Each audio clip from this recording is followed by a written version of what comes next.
terkait penggeledahan yang dilakukan Kejaksaan Tinggi Kejati Sumsel di kantor Komite Olahraga Nasional Indonesia KONI Sumsel, Kamis 30 Maret 2023 lewat, Wakil Ketua 4 KONI Sumsel nerimo secara kooperatif sama berharap proses penyidik lancar serta cepat tuntas.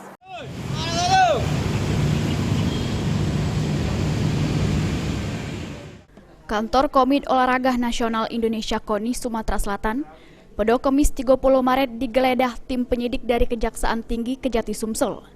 Penggeledahan yang dilakukan itu berkaitan dengan kasus dugaan korupsi pencairan deposito, dugaan korupsi dana hibah pemerintah Provinsi Sumsel, sama dugaan korupsi pengadaan barang yang bersumber dari anggaran pendapatan belanja daerah (APBD) tahun anggaran 2021 di bidang olahraga.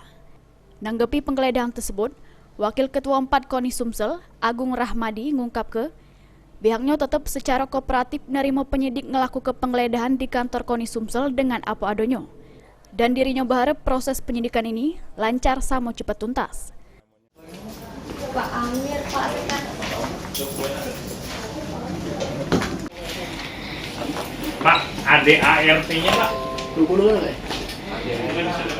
Kegiatan penggeledahan yang dilakukan oleh pihak Kejaksaan Tinggi Sumatera Selatan, ya pada prinsipnya kita tetap berpedoman pada azas praduga tidak bersalah, bahwa kita tetap secara kooperatif bersedia menerima ya, penyidik untuk melakukan penggeledahan seperti apa adanya, tidak kita tutup-tutupi, dengan harapan kita di sini berharap kiranya proses yang tengah berjalan ini lancar dan segera tuntas.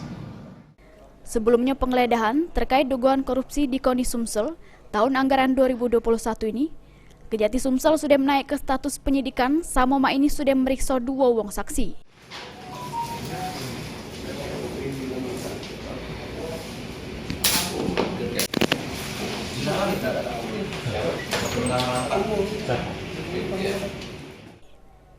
Heru Wahyudi, PAL TV.